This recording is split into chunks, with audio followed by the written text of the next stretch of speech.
She was scrubbing floors when he grabbed her throat. But CEO Jonathan Sterling had no idea the quiet janitor had once killed men with her bare hands, or that his moment of cruelty would cost him everything, except maybe his soul. Welcome back, warriors of redemption.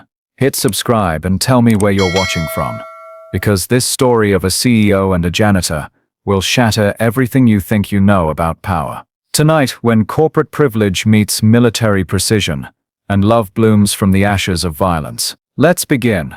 The 42nd floor of Sterling Enterprises gleamed like a monument to corporate excess. Every surface reflected the city lights below. Every corner whispered of million-dollar deals and ruthless ambition. But Valeria Reyes saw only dirt.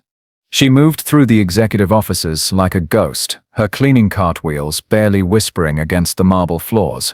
At 34, she had perfected the art of invisibility. Head down, movements efficient, presence forgotten the moment she left a room.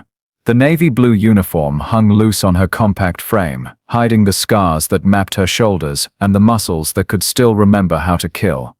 "Excuse me." The voice cut through her careful silence. Valeria looked up to find a young executive, probably fresh from some Ivy League business school, staring at her with barely concealed disgust. "You missed a spot." He pointed to a coffee ring on his glass desk, his tone suggesting she'd committed a personal offense. "My apologies, sir." Valeria's voice carried the faintest trace of an accent, softened by years of deliberate assimilation. She reached for her cleaning spray. "How hard is it to clean a desk properly?" The executive leaned back in his chair, studying her with the detached interest of someone examining an insect. "I mean, seriously, what else do you people have to think about?" The words hung in the air like a challenge. For just a moment, Valeria's hand stilled on the cleaning cloth. Her mind flashed to a different time, a different uniform, desert camouflage instead of janitor blues, a rifle instead of a spray bottle. She remembered the weight of command, the respect in young soldiers' voices when they called her Sergeant Major. But that was another life, another woman. "Is there anything else, sir?" she asked quietly, finishing the desk with movements that would have seemed mundane to anyone who didn't know that those same hands had once disassembled an enemy's weapon in complete darkness. The executive waved her away like he was dismissing a servant. "Just try to do better next time." Valeria nodded and moved on, her reflection ghosting across the office windows. A small woman in a shapeless uniform, practically invisible against the glittering cityscape. 40 floors below, Jonathan Sterling stepped out of his Bentley and handed the keys to the valet with the casual arrogance of a man who had never doubted his place in the world. At 38, he was everything corporate America celebrated: tall, sharp-featured, impeccably dressed in a suit that cost more than most people's monthly salary. His dark hair was perfectly styled, his smile practiced to convey just the right amount of charm mixed with predatory intelligence. "Mr. Sterling." A young reporter thrust a microphone toward him as he approached the building's entrance. "Care to comment on the rumors about the Meridian Industries acquisition?" Jonathan's smile never wavered. "I never comment on rumors, Jennifer. But I will say this: Sterling Enterprises doesn't just participate in the market, we own it." He brushed past the small crowd of reporters and photographers, their attention feeding something hungry in his chest. This was his domain, his kingdom built on hostile takeovers and calculated risks that would have broken lesser men. Every deal was a conquest, every negotiation a war he intended to win. The elevator carried him up through his empire, floors of accountants and analysts and middle managers who existed solely to execute his vision. He didn't see their faces anymore, hadn't for years. They were resources, nothing more. Replaceable, expendable, useful only insofar as they served his purposes. The 42nd floor was his sanctuary, a space designed to intimidate and inspire in equal measure. Floor-to-ceiling windows offered a god's-eye view of the city below. The conference table could seat 20, though Jonathan rarely shared his domain with so many. Power, he had learned, was best wielded in solitude. His assistant, Patricia, materialized with military precision. "Your 3 o'clock with the Henderson Group has been moved to 4:30. The Shanghai office called about the Chen contract.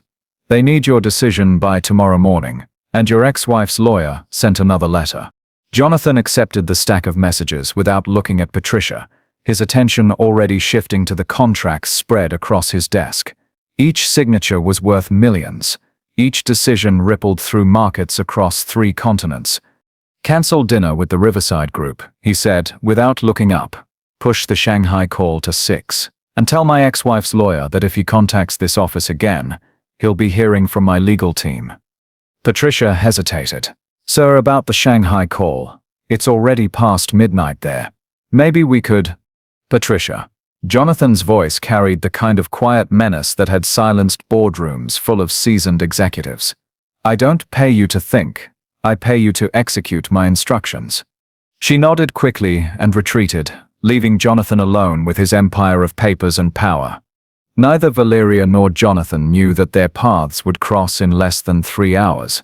Neither could have imagined that a moment of violence in a parking lot would strip away every carefully constructed facade, revealing truths that would change them both forever. What do you think drives someone to hide their true strength? And what does it take to finally reveal who they really are? Share your thoughts below. I'd love to hear your perspective on the masks we all wear. The parking garage beneath Sterling Enterprises was a cathedral of concrete and shadows, each level descending deeper into artificial twilight. Security cameras watched from their perches like digital sentries, but their reach had gaps, blind spots that Jonathan Sterling had never bothered to notice because he'd never imagined needing to hide. Valeria pushed her cart toward the service elevator, the wheels echoing against concrete walls that seemed to absorb sound and hope in equal measure. Her shift had ended 20 minutes ago, but she'd stayed to finish the executive floor properly. Pride was a dangerous luxury for someone in her position, but some habits died hard. The elevator doors were closing when a hand slammed against them, forcing them open with violent efficiency. Jonathan Sterling stepped inside, his presence filling the small space like spilled poison. His 3-piece suit was still immaculate, his expression sharp with the particular kind of fury that came from a deal gone wrong. The Henderson Group had walked away from his acquisition offer, walked away from him, and the rejection burned in his chest like acid. He barely glanced at Valeria as the elevator descended, his mind churning through strategies and retaliations. She was furniture to him, part of the building's infrastructure, as relevant as the fluorescent lights or the climate control system. The elevator lurched to a stop at P3, the deepest level of the parking garage, where shadows pooled like stagnant water and the air tasted of motor oil and desperation. Finally, Jonathan muttered, jabbing the door button when they didn't open immediately. The doors sometimes stick on this level, Valeria said quietly, reaching toward the control panel. There's a trick to… Don't. The word cracked, like a whip. Jonathan turned to face her for the first time, his gray eyes cold as winter steel. Don't touch anything. Don't speak unless spoken to. And definitely don't presume to tell me how things work in my own building. Something flickered across Valeria's face, too quick to catch, too dangerous to ignore. But she dropped her hand and stepped back, returning to the practiced invisibility that had kept her safe for 3 years. The doors opened with a mechanical sigh, revealing the concrete wasteland of the parking garage. Jonathan's Bentley waited in his reserved spot, gleaming under the harsh fluorescent lights, like a promise of escape from this underground tomb. They walked in opposite directions.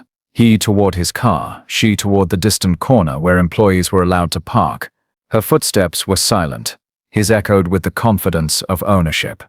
Valeria had almost reached her ancient Honda Civic when she heard it. The sound of an engine that wouldn't turn over. The Bentley's starter clicked uselessly in the silence, followed by a string of curses that would have made her drill sergeants proud. She hesitated. Every instinct told her to keep walking, to disappear into the night and let the powerful man solve his own problems. But something else stirred in her chest, muscle memory from a time when her job had been to help, to serve something larger than herself. Excuse me, sir.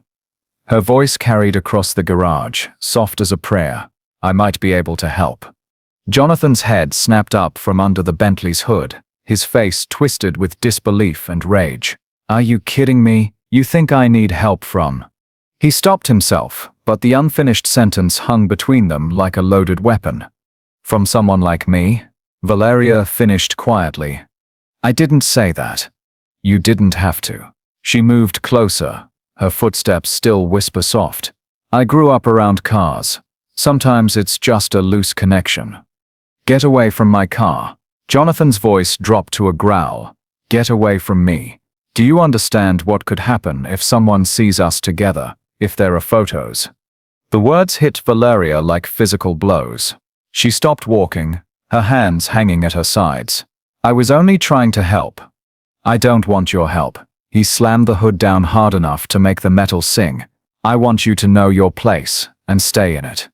The garage was silent except for the hum of fluorescent lights and the distant rumble of traffic from the street above. Valeria stood perfectly still, her face a mask of careful neutrality that had been forged in places where showing emotion could get you killed. My place, she repeated softly. That's right. Jonathan straightened his tie with sharp, angry movements. Your place is cleaning toilets and mopping floors and staying invisible. It's not offering advice to people who matter. Something in the air changed. A shift so subtle that most people would have missed it entirely. But Valeria wasn't most people, and the years of hiding couldn't completely erase what she'd once been trained to notice. Her breathing didn't change, her posture didn't shift, but somewhere behind her dark eyes, a door opened that had been locked for 3 long years. People who matter, she said, and her voice was still soft, still respectful, but there was something new underneath. Something that made the concrete walls seem to lean in and listen. Jonathan felt it too, though he couldn't have explained what it was. Some primal warning system firing in the back of his brain, the same instinct that had kept his ancestors alive when the world was full of predators with sharper teeth. But pride was louder than instinct, and rage was louder than pride. That's right, he said, taking a step toward her. People who matter. People who build things, who create jobs, who make decisions that affect thousands of lives. Not people who what? The question came out like a blade sliding from its sheath. Still quiet, still controlled, but sharp enough to cut. Jonathan's face flushed red. 3 years of seeing her scrub his floors, empty his trash, exist at the edges of his vision like a ghost. 3 years of barely noticing her existence. And now she dared to interrupt him, to question him. Not people like you, he snarled, and lunged forward. His hands closed around her throat with the casual violence of a man who had never faced consequences, who had never learned that some fights you can't buy your way out of. For exactly 2 seconds, Valeria let him squeeze, let him feel the power he thought he possessed, the dominance he believed was his birthright, let him think he was winning. Then the world exploded. Jonathan found himself face first against the concrete wall, with his arm twisted behind his back in a position that made his shoulder scream. One of Valeria's hands held his wrist in a grip that felt like it could snap bones. The other pressed against the base of his skull with surgical precision. I tried to help you, she whispered, and her voice was no longer the soft, deferential tone of a janitor. It was the voice of someone who had given orders in the dark. Someone who had made life and death decisions before breakfast. I tried to be invisible, to stay small, to let you believe you were better than me, but you couldn't leave it alone, could you? Jonathan tried to struggle, tried to speak, but the pressure against his skull increased just enough to make his vision blur at the edges. Do you know what I used to do before I cleaned your floors, Mr. Sterling? The question was conversational, almost gentle. I was a sergeant major in the 75th Ranger Regiment. I led soldiers into places where angels fear to tread. I've killed men with my bare hands, and I've saved more lives than you've probably even met. The parking garage was utterly silent, except for Jonathan's labored breathing and the steady drip of condensation from overhead pipes. But that was another life, Valeria continued, her grip never loosening. I came home broken, lost everything that mattered, and I've spent 3 years trying to disappear, trying to be small and harmless and forgettable. She leaned closer, her breath warm against his ear. You just reminded me why I stopped trying.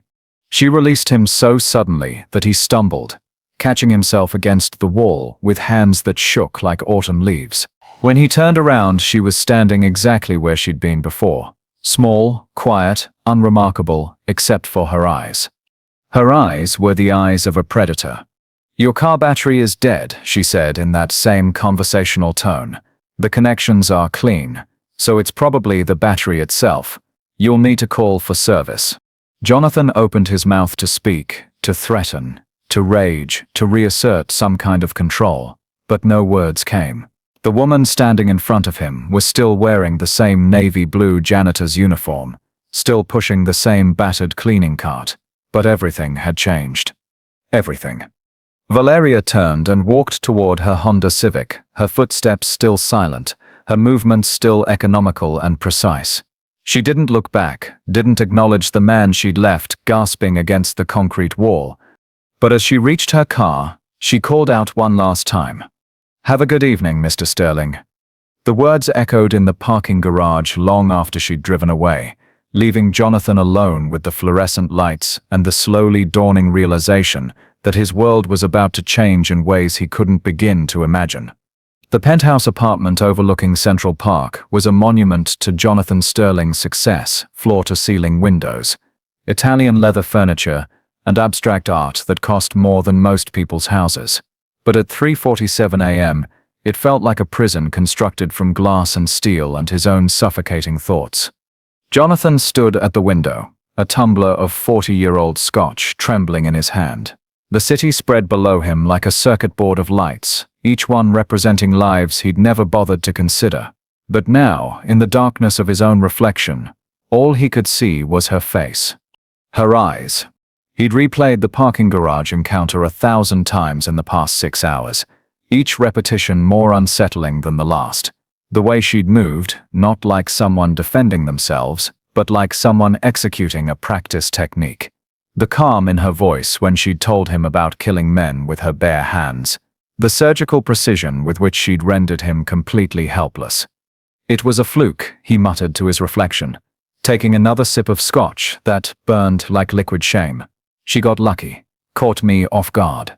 But even as he said it, he knew it was a lie. There had been nothing lucky about the way she'd controlled him. Nothing accidental about the leverage she'd applied to his wrist and neck. She'd known exactly what she was doing, exactly how much pressure to use, exactly when to stop. Sergeant Major, 75th Ranger Regiment. He'd Googled it after pouring his first drink. Elite Special Operations. The kind of soldiers who went places that didn't officially exist and did things that never made it into reports. The kind of training that didn't fade just because you traded fatigues for a janitor's uniform. His phone buzzed against the marble countertop. A text from his head of security. Morning briefing moved to 6 a.m. Need to discuss new protocols. Jonathan stared at the message, his jaw clenching. New protocols. As if better security could protect him from what he'd learned tonight, that he'd been working in the same building, breathing the same air, dismissing the same woman who could have ended his life without breaking a sweat. The scotch glass shattered against the window, amber liquid streaming down the glass like tears. 40 miles away, in a one-bedroom apartment above a Korean restaurant, Valeria Reyes sat on her narrow bed and stared at her hands. They looked so ordinary in the dim light filtering through her single window, small, calloused from 3 years of cleaning supplies and industrial equipment, decorated with tiny scars from careless encounters with broken glass and sharp metal. But she could still feel the ghost of Jonathan Sterling's pulse beneath her fingers, could still remember the exact amount of pressure needed to make him understand. "You just reminded me why I stopped trying." The words echoed in her mind like an accusation. For 3 years, she'd built a life based on invisibility. She'd taken the janitor job specifically because it was beneath notice, because powerful men like Jonathan Sterling looked through people like her as if they were furniture. She'd wanted to disappear, to become so small and unremarkable that the nightmares might forget to find her. But tonight, she'd remembered what it felt like to be seen as dangerous. Her phone sat silent on the nightstand, an ancient flip phone that could barely handle text messages, chosen specifically because it couldn't connect to the internet, couldn't be tracked, couldn't link her current life to the classified files that bore her old name. Sometimes she went days without touching it. Tonight she wanted to throw it against the wall. Instead, she opened the single drawer in her nightstand and pulled out a photograph so worn the edges had gone soft as fabric. 3 soldiers in desert camouflage, arms around each other's shoulders, grinning at the camera with the fierce joy of people who'd survived another impossible mission. Sergeant Major Valeria Reyes stood in the middle, flanked by her 2 closest friends in the world, Lieutenant Sarah Chen and Staff Sergeant Marcus Rodriguez. The photo had been taken 6 months before the IED explosion that killed them both and left her with shrapnel in her spine and survivor's guilt that ate at her like acid. "What would you tell me to do?" she whispered to the photograph, her thumb tracing over Marcus's face. He'd been the moral compass of their unit, the one who always knew the right thing to do, even when the right thing was impossibly hard. But the photograph offered no answers.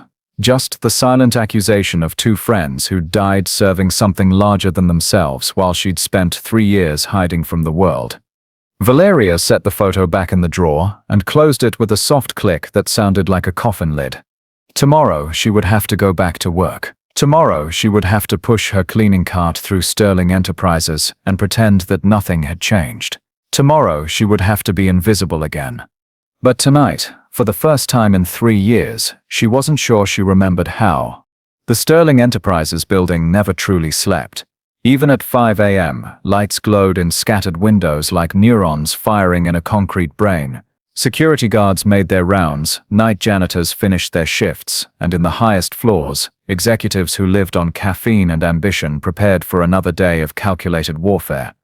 Jonathan arrived earlier than usual, his Bentley purring through the parking garage like a mechanical predator. He'd had it towed the night before, the battery replaced, the engine tuned to perfection. Everything fixed except the memory of small hands that could have crushed his windpipe. He parked in his reserved spot and sat for a moment in the leather-scented darkness, staring at the concrete wall where she'd pressed his face. The security cameras had captured everything, of course. He'd reviewed the footage a dozen times, analyzing it like a battle plan. The woman who'd attacked him moved like water, like shadow, like death given human form. But the woman who'd walked away afterward looked exactly like every other janitor who'd ever cleaned his floors, unremarkable, forgettable, beneath notice. Which one was real? His phone buzzed with a text from Patricia. "Your 6 a.m. is here early. Conference room B." Jonathan straightened his tie and got out of the car, his footsteps echoing in the concrete cathedral where his world had changed. He would not be afraid. He would not allow a janitor, regardless of her past, to dictate his behavior or compromise his authority. But as the elevator carried him up through his empire, he found himself checking every shadow, watching every reflection, wondering if she was somewhere in the building at that very moment, pushing her cart through corridors that suddenly felt less like a kingdom and more like a maze. Valeria's shift started at 6 a.m., same as always.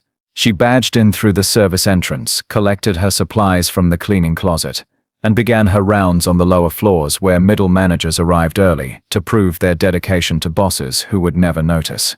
Everything was routine. Everything was normal. Everything was exactly the same as it had been for 3 years. Except for the way her hands shook as she mixed cleaning solution in her bucket. Except for the hypervigilance that made every footstep sound like a threat. Every voice carried the possibility of danger. Except for the way she found herself calculating exit routes and weapon distances in conference rooms where the most dangerous thing should have been a hostile takeover bid. "You're losing it," she told herself, scrubbing at a coffee stain on a reception desk. "One moment of weakness and you're falling apart." But it hadn't felt like weakness. For those few seconds in the parking garage, pinning Jonathan Sterling against the wall, she'd felt strong again. She'd felt like the woman who'd led soldiers into hell and brought most of them home. She'd felt like herself, and that was the most terrifying thing of all. Her cartwheels whispered against marble as she moved through the building's arteries, a ghost in navy blue uniform navigating a world that pretended she didn't exist. But now she wondered, how many other ghosts walked these halls? How many other people had she dismissed as furniture while they carried their own hidden depths, their own secret histories? The elevator dinged softly as it arrived at the 42nd floor, executive territory, where the air itself seemed thinner and more expensive.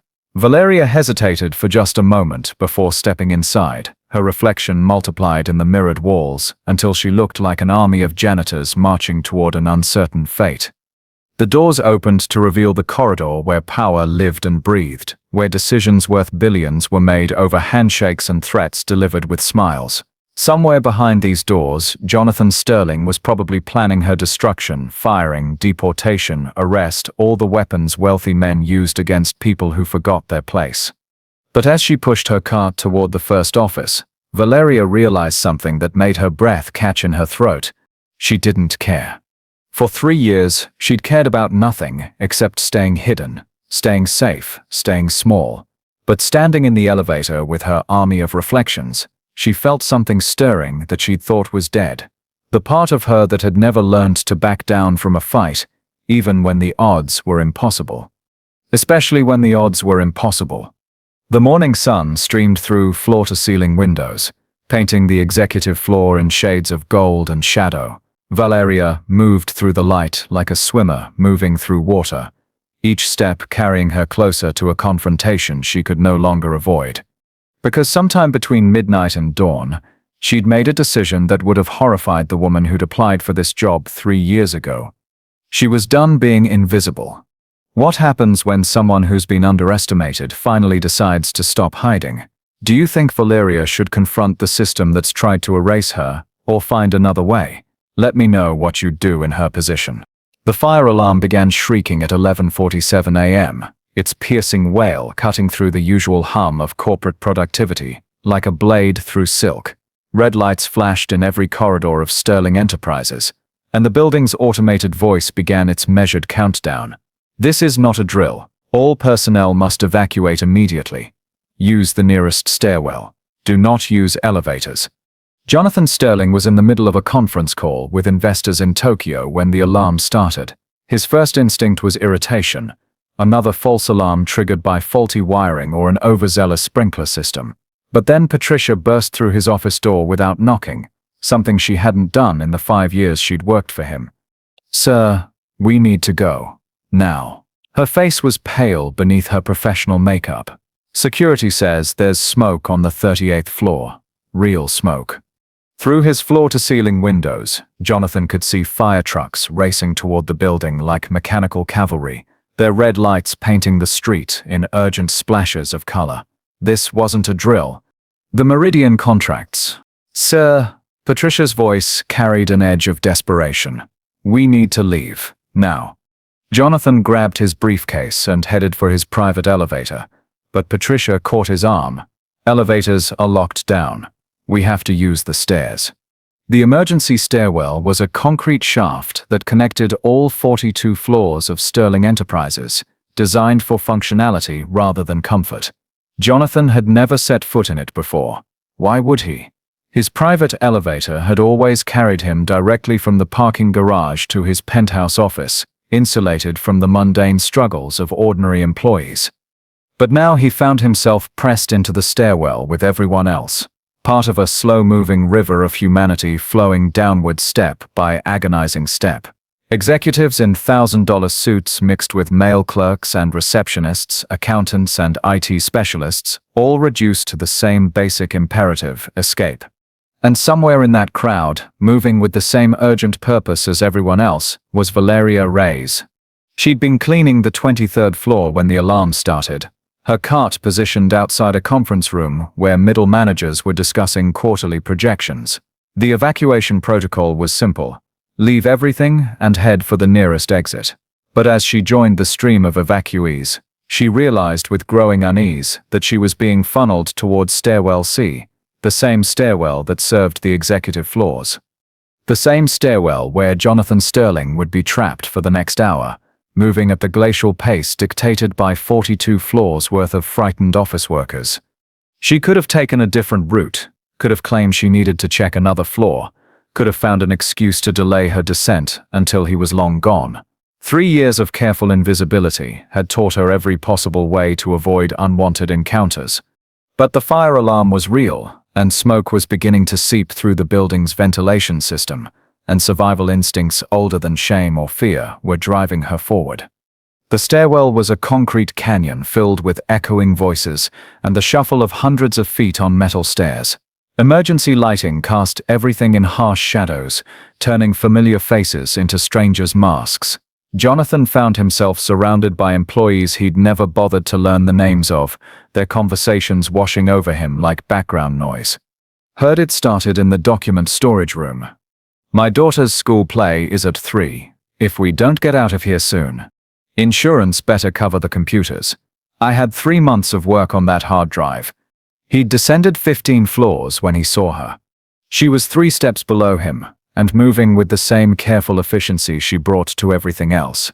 Her cleaning uniform standing out among the business attire like a splash of working-class reality in a sea of corporate pretension.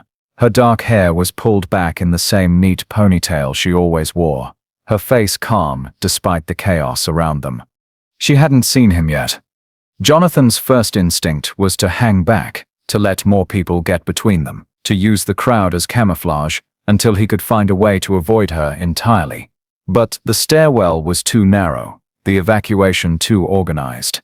They were all trapped in the same concrete tube, moving at the same slow pace, breathing the same increasingly smoky air. It was Valeria who noticed him first. She glanced back to check on the elderly accountant struggling behind her. Some instinct from her military days that never let her leave anyone behind, and her eyes met Jonathan's across the narrow space of the stairwell. For a moment that lasted a lifetime, neither of them moved. The crowd continued to flow around them, voices and footsteps creating a wall of sound that might as well have been silence. In the harsh emergency lighting, Jonathan could see every detail of her face, the slight scar along her left cheekbone, the intelligence in her dark eyes, the careful neutrality of her expression. Then someone bumped into him from behind, breaking the spell. "Keep moving," a security guard called from somewhere above. "No stopping on the stairs." The crowd pressed forward, and suddenly Valeria and Jonathan were moving side by side, separated by less than 3 feet of concrete, and the weight of everything that had happened between them. Neither spoke, neither acknowledged the other's presence. But the air between them crackled with tension like electricity before a storm. Floor 27, 26, 25. The crowd moved in fits and starts, sometimes flowing smoothly, sometimes bottlenecking when someone stumbled or stopped to catch their breath. Each pause forced them closer together, until Jonathan could smell the faint scent of industrial soap and something else, something clean and sharp that reminded him of pine forests and open sky. On the 22nd floor landing, an elderly woman in accounting stumbled, her ankle twisting on the metal stairs. She would have fallen if Valeria hadn't caught her arm with reflexes faster than thought. "Easy there, Mrs. Chen." Valeria's voice was gentle, professional, nothing like the controlled menace Jonathan remembered from the parking garage. "Let me help you." She guided the older woman to the side of the landing, checking her ankle with movements that spoke of medical training. Other evacuees flowed around them, eager to keep moving. But Valeria remained crouched beside Mrs. Chen with infinite patience. Jonathan found himself stopping too, though he couldn't have explained why.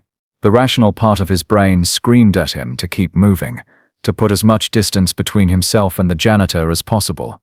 But something else, some fragment of conscience he thought was long dead, kept his feet planted on the concrete landing. "I don't think it's broken," Valeria was saying, her hands gentle but thorough as she examined the injury. "But we should get some ice on it once we're outside." "I'm fine, dear," Mrs. Chen protested, though she was clearly in pain. "Don't worry about an old lady. You have your own family to think about." Valeria's face flickered with something too quick to identify, sadness maybe, or loss.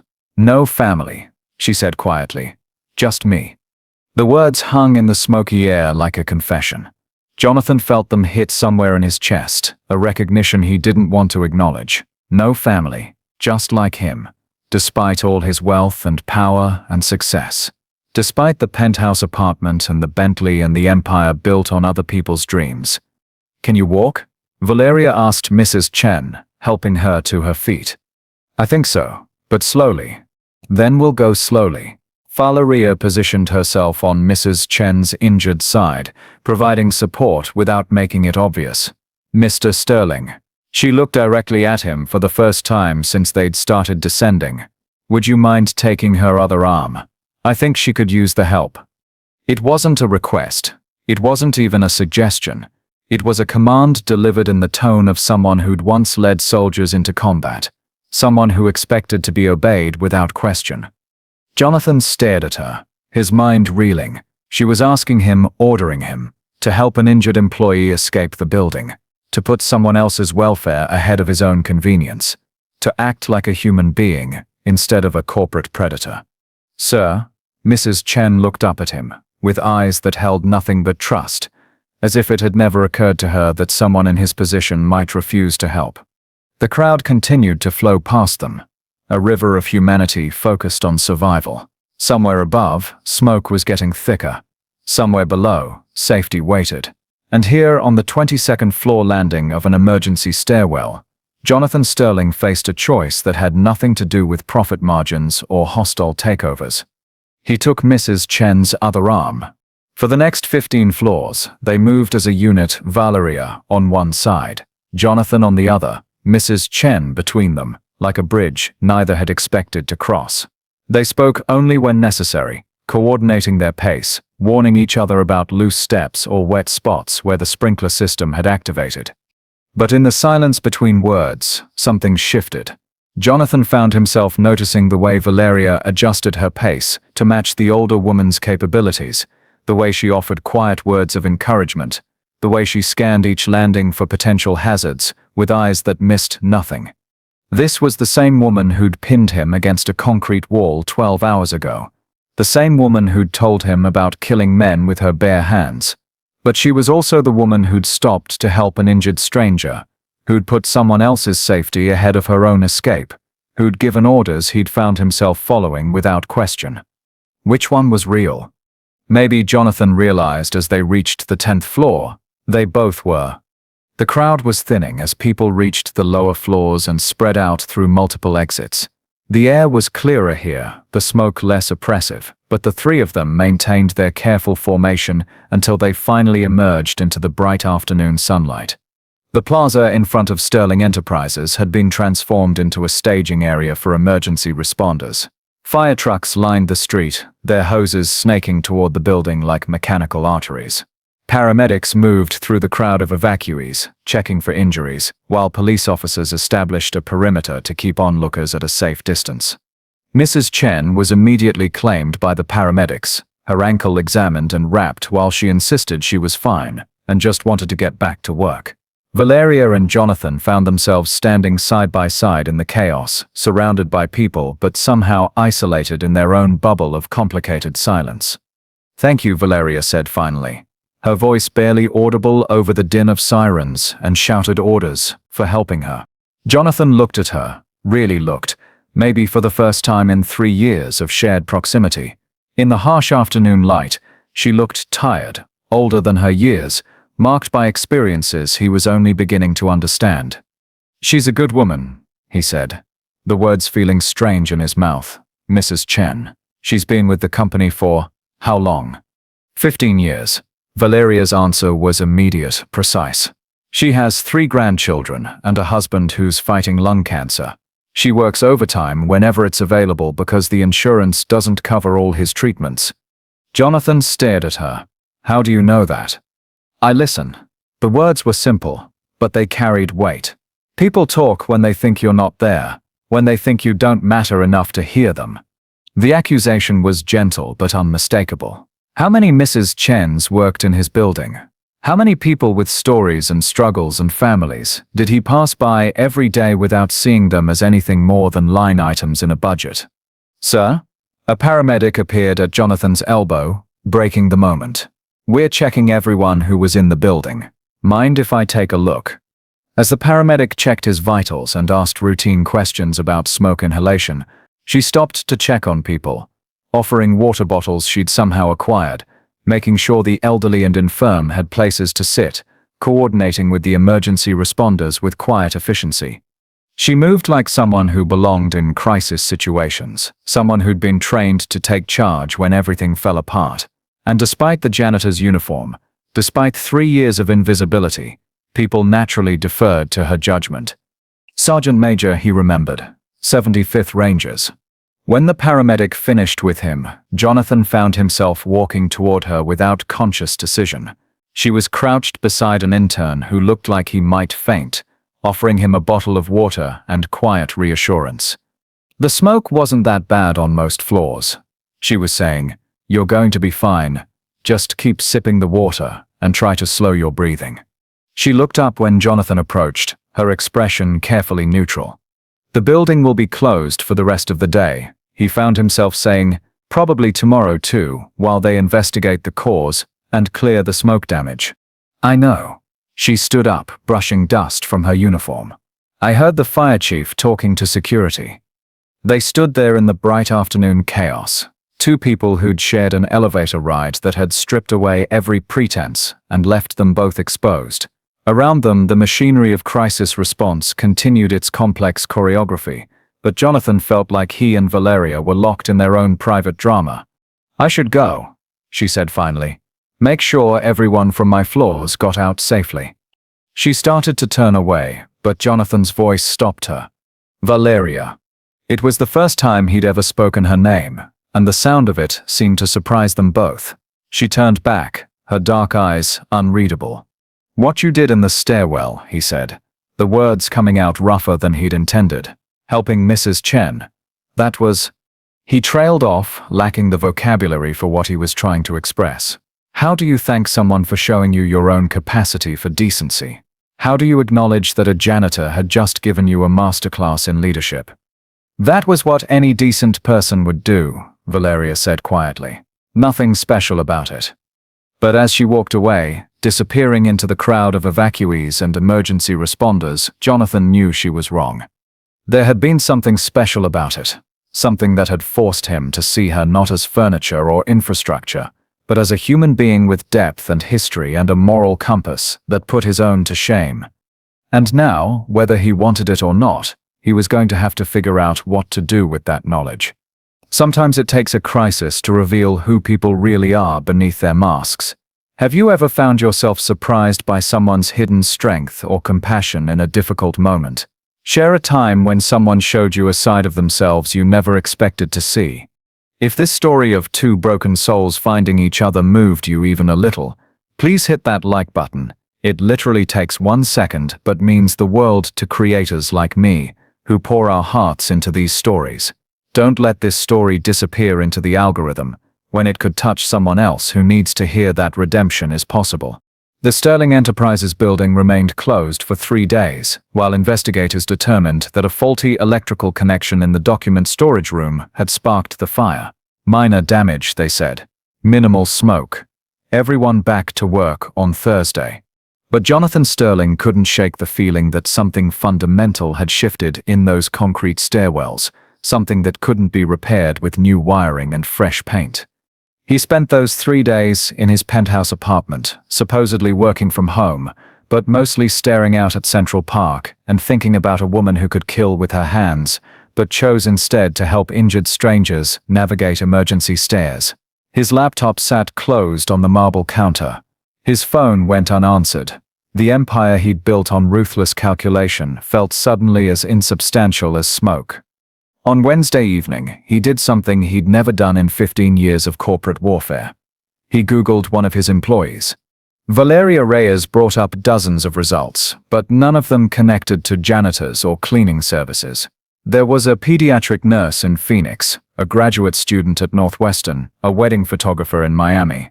But no former soldiers, no 75th Rangers, no one who matched the woman who'd held his life in her hands in a parking garage. He tried variations. Valeria Reyes military. Valeria Reyes army. Valeria Reyes Rangers. Nothing. Which meant she was either lying about her past, or she was very, very good at staying hidden. Jonathan poured himself 3 fingers of scotch and tried a different approach. The 75th Ranger Regiment had been deployed extensively in Afghanistan and Iraq over the past 2 decades. If Valeria had served, If she'd been a sergeant major, there would be records. Classified maybe, but not invisible. It took him 4 hours and 3 phone calls to old Harvard classmates who'd gone into government work, but he finally found a name: Colonel Rebecca Walsh, retired from Army Special Operations Command, now consulting for defense contractors in D.C. "Jonathan Sterling," she said when she answered his call at 11 p.m. "I heard you were making waves in the corporate world. What can I do for you?" "I need information about someone. Former military. 75th Rangers. Official or unofficial?" Jonathan hesitated. "Unofficial. Very unofficial." There was a long pause. This wouldn't have anything to do with someone named Viper, would it? The glass slipped from Jonathan's fingers, shattering against the marble floor in an explosion of crystal and expensive whiskey. "How did you—" "Because I've been waiting 3 years for someone to call about her." Rebecca's voice carried the weight of old grief and older guilt. She just vanished after the incident. Turned down the Medal of Honor, refused disability compensation, walked away from everything like it never happened. A lot of us have been wondering where she ended up. Viper. The code name hit Jonathan like a physical blow. He'd been thinking of her as Valeria, the quiet janitor who emptied his trash and cleaned his floors, but she'd been someone else first. Someone important enough to earn a reputation that preceded her across time and distance. "Tell me about her," he said, sinking into one of his leather chairs. Rebecca's laugh was bitter. "You sure you want to know? Because once I tell you about Viper, you can't unknow it. And trust me, it changes how you see everything. Tell me." The story Rebecca Walsh told him over the next hour would haunt Jonathan's dreams for months afterward. She painted a picture of a soldier who'd been legend before she was 30. A woman who'd led more successful operations than officers twice her age, who'd earned the kind of respect that couldn't be bought or inherited or demanded. Sergeant Major Valeria Viper Reyes had been the youngest person ever to earn the Ranger tab, the first woman to lead a classified direct action unit in Afghanistan. She'd been deployed 6 times over 8 years, accumulating commendations and scars in equal measure. She was brilliant, Rebecca said, her voice soft with memory. Tactical genius, natural leader, utterly fearless. Her unit would follow her into hell if she asked, and she never lost anyone. Not until what? March 15th, 2021. Operation Crimson Dawn. Rebecca's voice went flat, professional, the tone of someone delivering bad news to a family member. Intelligence suggested a high-value target was meeting with weapons dealers in a compound outside Kandahar. Standard raid in and out, nothing she hadn't done 100 times before. Jonathan found himself holding his breath. The intelligence was wrong. It wasn't weapons dealers, it was a wedding. 50 civilians, including children. But by the time they realized the mistake, they were already taking fire from actual insurgents who'd used the wedding as cover for their own operation. The silence stretched between them, heavy with the weight of old tragedies. She had a choice, Rebecca continued. Pull back and let the insurgents escape with intelligence that could have gotten a lot of Americans killed, or push forward through civilian territory to complete the mission. What did she do? What she always did. She found a third option. Rebecca's voice carried a note of awe, even 3 years later. She split her unit, sent half to extract the wedding guests through the back of the compound, while she led the other half straight at the insurgent position, drew their fire, kept them focused on her team while the civilians escaped. Jonathan closed his eyes, seeing it play out in his mind like a movie. Did it work? Perfectly. Every civilian got out alive. The insurgents were neutralized. Intelligence recovered. Rebecca paused, but there was an IED they hadn't detected. Took out her vehicle on exfiltration. She was the only survivor. The words hit Jonathan like physical blows. He thought about the photograph he'd glimpsed in her apartment. 3 soldiers grinning at the camera, arms around each other's shoulders. Her team? Lieutenant Sarah Chen and Staff Sergeant Marcus Rodriguez. Best friends, both of them. Sarah had been planning to propose to her girlfriend when they got back stateside. Marcus had a baby on the way. Rebecca's voice cracked slightly. Viper carried them both out of that burning vehicle, but they were already gone. Jonathan sat in his darkened apartment, surrounded by the trophies of his corporate conquests, and tried to imagine carrying dead friends through smoke and fire, while your own body screamed with shrapnel wounds. The army wanted to give her the Medal of Honor, Rebecca continued. Hero of the Year, poster child for women in combat, the whole 9 yards. But she refused everything. Said she didn't deserve medals for getting her people killed. But she saved the civilians. Try telling her that. She blamed herself for not detecting the IED, for not finding a way to save everyone. Classic survivor's guilt, but amplified by the kind of responsibility that comes with command. Rebecca sighed. Last I heard, she was in a VA hospital in Germany, refusing visitors, refusing treatment, just staring at the wall like she was already dead. When was that? 3.5 years ago. She discharged herself against medical advice and just disappeared. Fell off the grid completely. Like I said, a lot of us have been wondering where she ended up.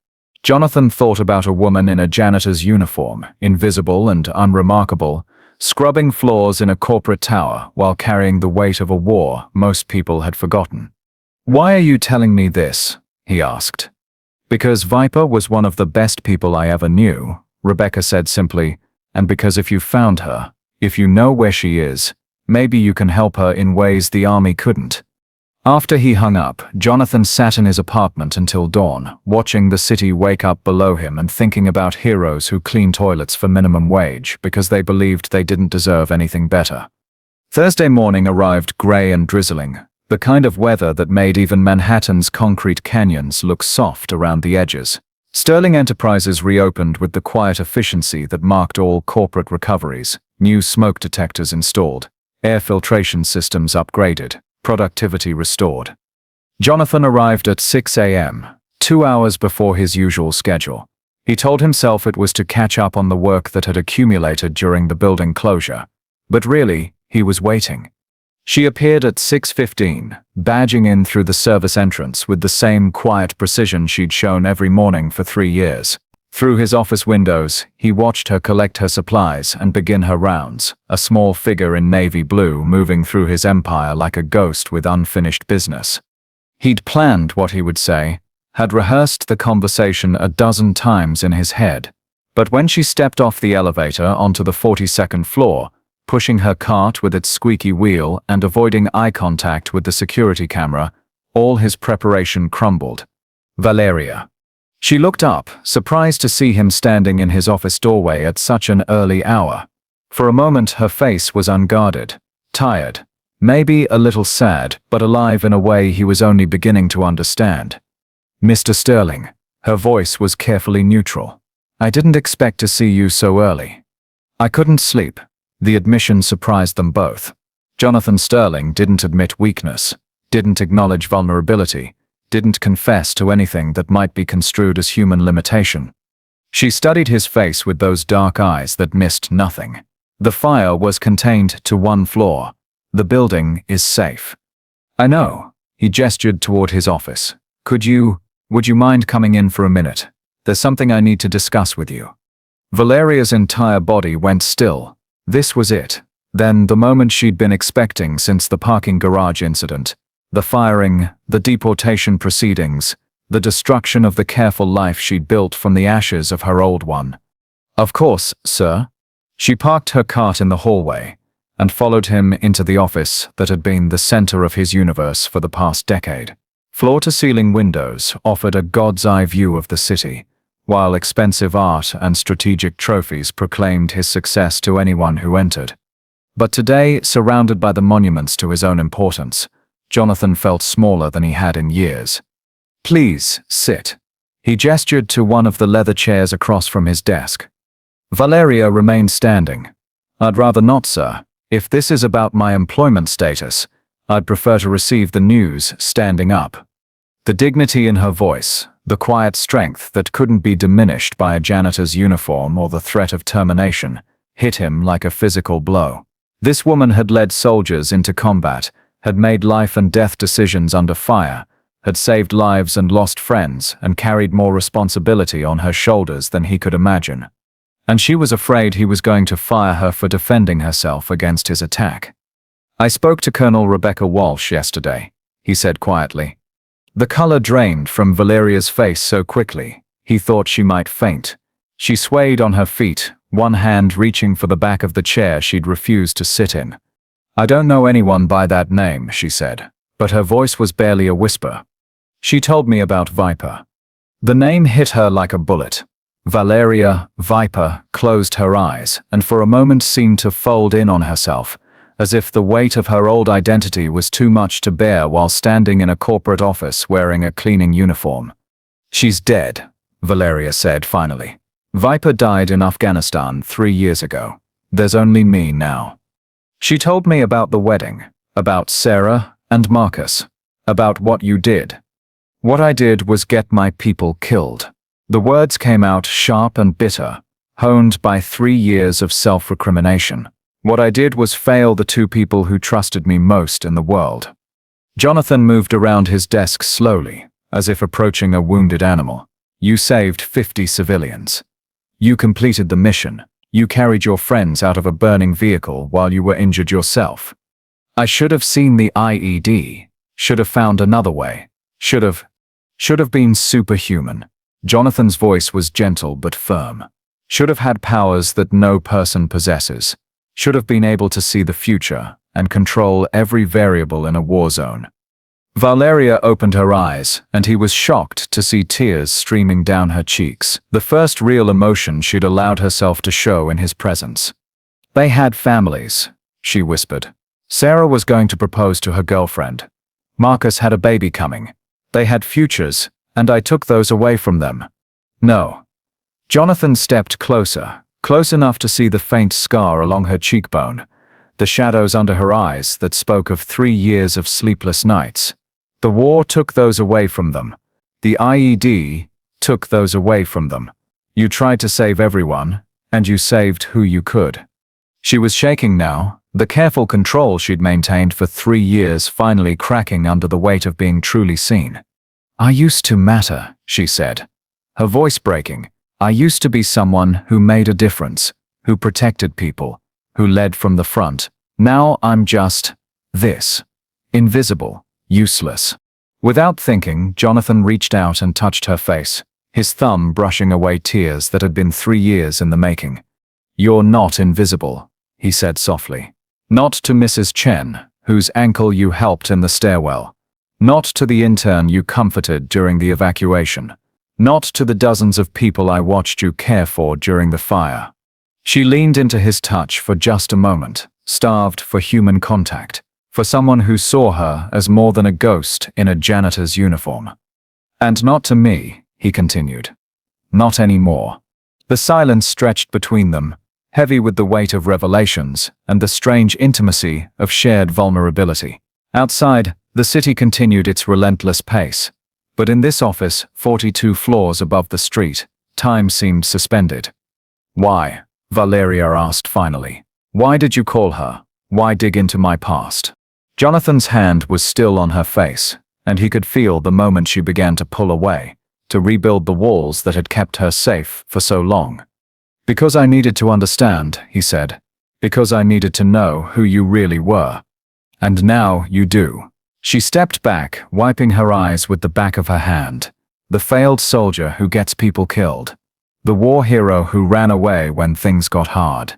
The woman who's so broken she can't even... The strongest person I've ever met. The words hung in the air between them like a challenge. Valeria stared at him, searching his face for lies or pity or the kind of manipulation she'd learned to expect from powerful men. But all she saw was truth.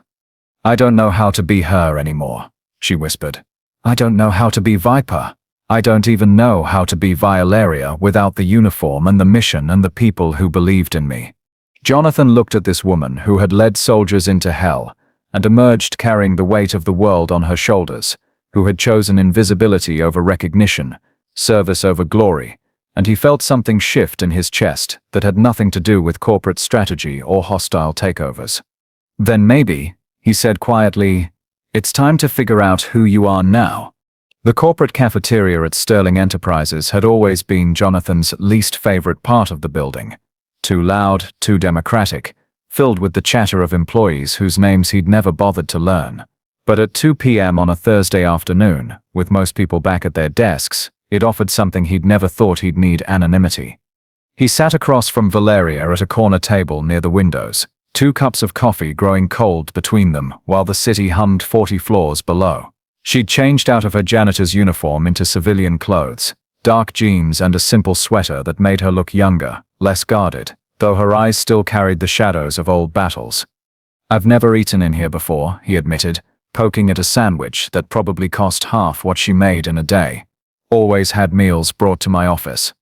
"I know." Valeria's smile was small but genuine.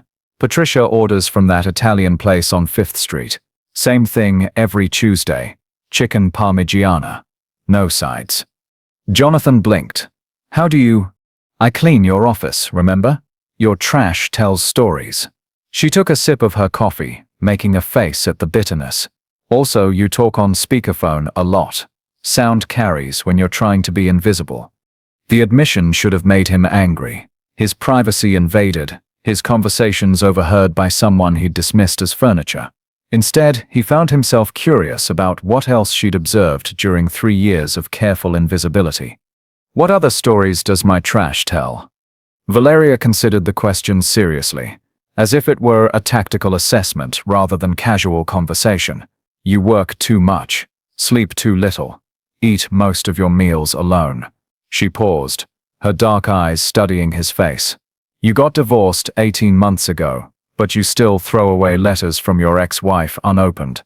Jonathan's coffee cup rattled against the saucer. "You read my mail?"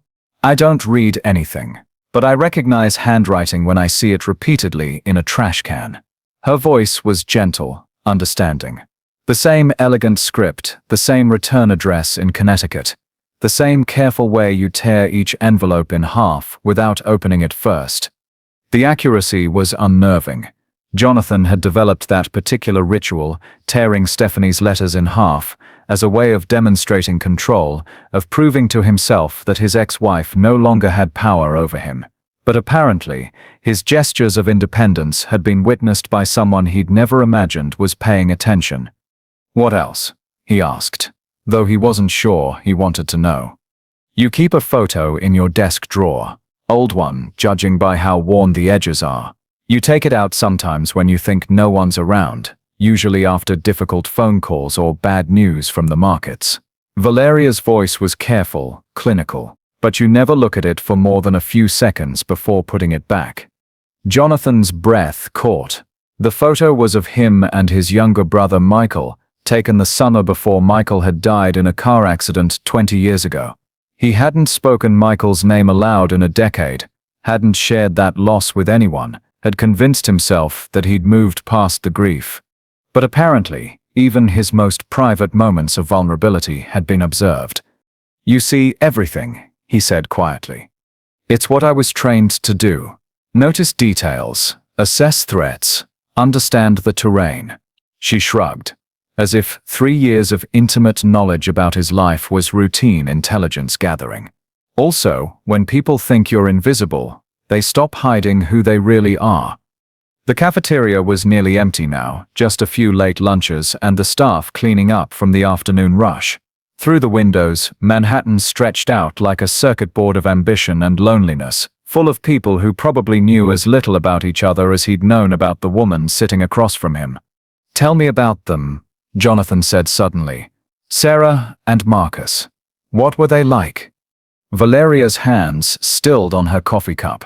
For a moment he thought she might shut down, retreat back into the careful neutrality she'd maintained for so long. But then something shifted in her expression, a softening, a willingness to let him see not just her pain but her love. "Sarah was our medic," she said, her voice taking on a warmth he'd never heard before. "Smallest person in the unit, but she'd run into machine gun fire to drag out wounded soldiers. Had this laugh that could make you forget you were in a war zone." Valeria smiled, and for the first time since he'd known her, she looked truly happy. She was supposed to marry Jennifer. They'd been together since college. Had this whole plan for a ceremony in California, somewhere overlooking the ocean. "And Marcus?" "Marcus was our conscience." The smile grew broader, more painful. Big guy, looked like he could bench press a Humvee. But he cried during Disney movies and sent half his paycheck to his mother in San Antonio. His girlfriend was 8 months pregnant when we deployed. He carried ultrasound pictures everywhere, showed them to anyone who'd listen. Jonathan found himself leaning forward, drawn into these glimpses of people he'd never meet, but who had shaped the woman across from him in ways he was only beginning to understand. They sound like good people. The best. Valeria's voice cracked slightly. That's what made it so unfair. They were good people with good futures, and you were their leader, Jonathan interrupted gently. You were responsible for bringing them home, but you were also responsible for completing the mission and protecting civilian lives. In an impossible situation, you made choices that saved 50 innocent people. Choices that got my friends killed. Choices that soldiers make every day in war zones. Jonathan reached across the table, covering her hand with his choices that heroes make when there are no perfect options. She didn't pull away, but he could feel the tension in her fingers, the weight of 3 years of self-condemnation. I dream about them, she whispered. Every night. Sometimes they're angry, asking me why I let them die. Sometimes they're just disappointed, like they expected better from me. Jonathan thought about his own dreams, haunted by different ghosts, deals that had destroyed lives, companies he'd gutted for profit, employees he'd discarded like broken equipment. His nightmares were populated by casualties of a different kind of war, but casualties nonetheless. I dream about people too, he said quietly. People whose lives I've ruined for money. Families destroyed by corporate raids, workers thrown out on the street because their jobs were inefficient. He looked at their joined hands, surprised by how right it felt. The difference is, your ghosts are there because you tried to save everyone. Mine are there because I never tried to save anyone. Valeria looked up at him, really seeing him for maybe the first time since they'd met. Not the CEO, not the corporate predator, not the man who'd grabbed her throat in a parking garage.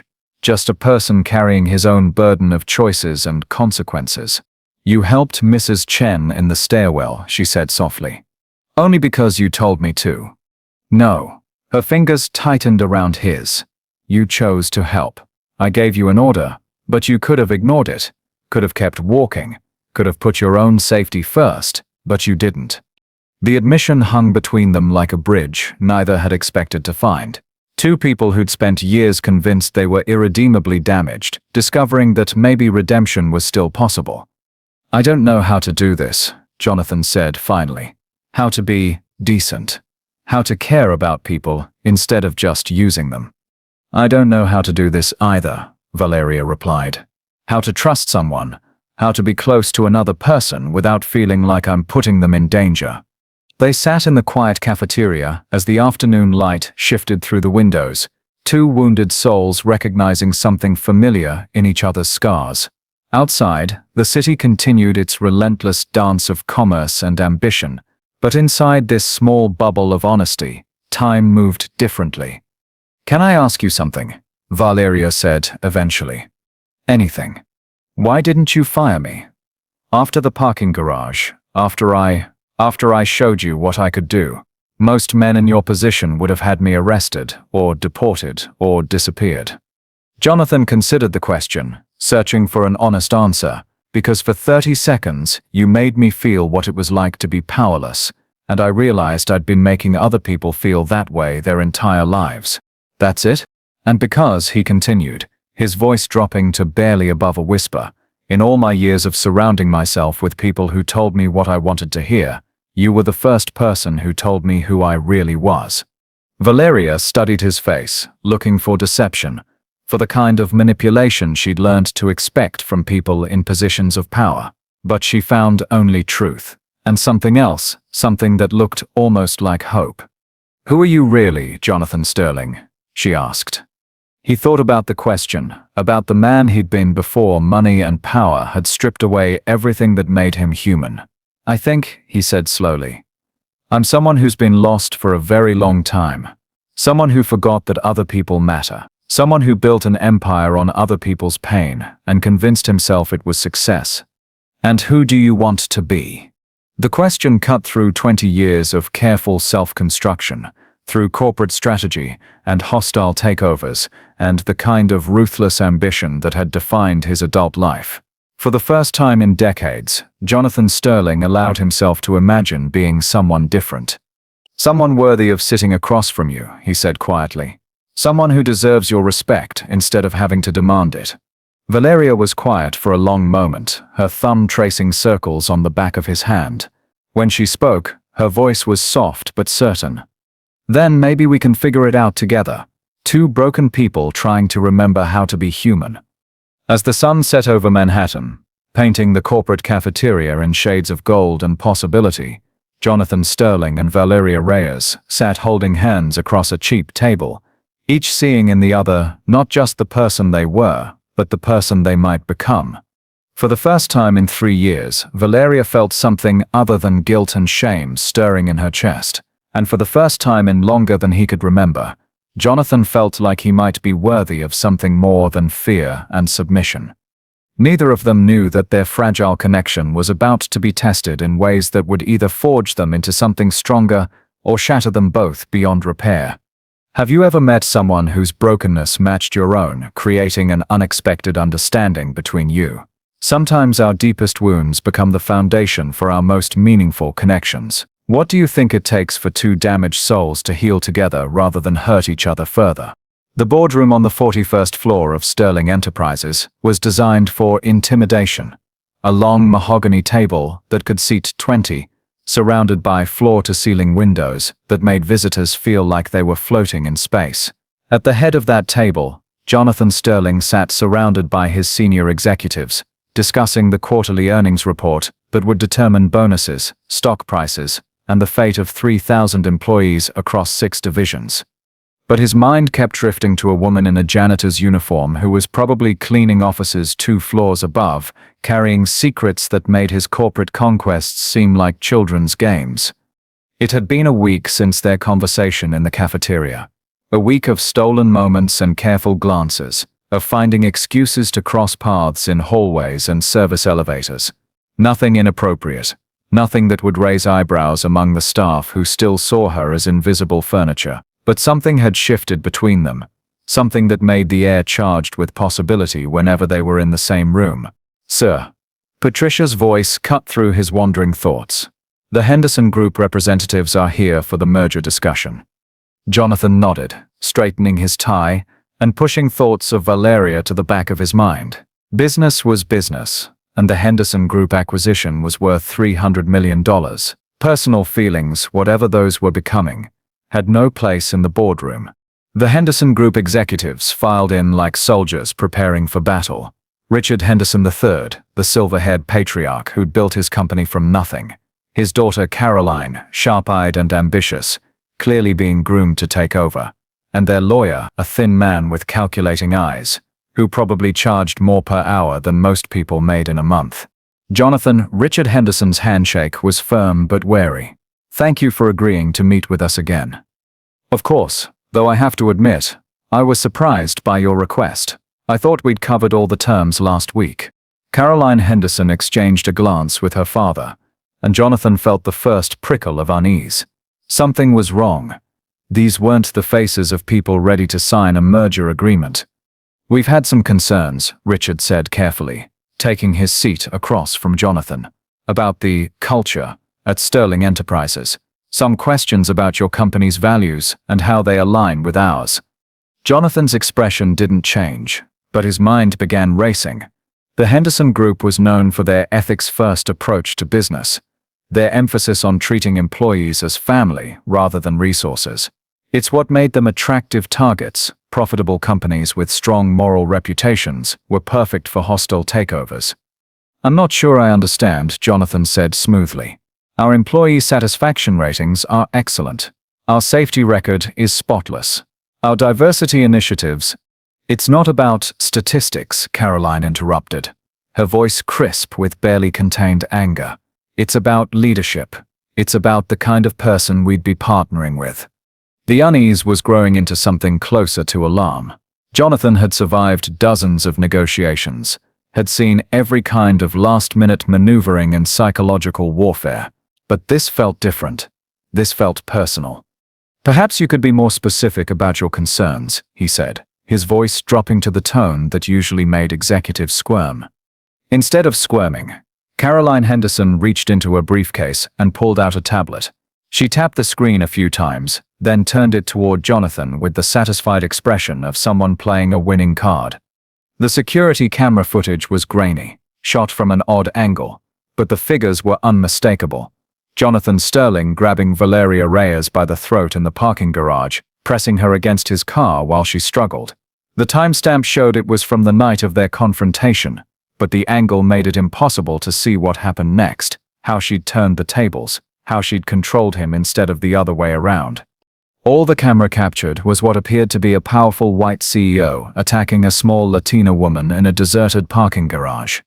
"We received this footage from a concerned employee," Caroline said, her voice cold as winter steel, along with some very disturbing information about the working conditions at Sterling Enterprises, the way certain employees are treated, the way power is abused. Jonathan's blood turned to ice. The security cameras. Of course there had been security cameras. He'd been so focused on the immediate aftermath, on the revelation of Valeria's past, and the strange connection growing between them, that he'd never considered how the incident might look to outside observers. "This isn't what it appears to be," he said, but his voice sounded weak even to his own ears.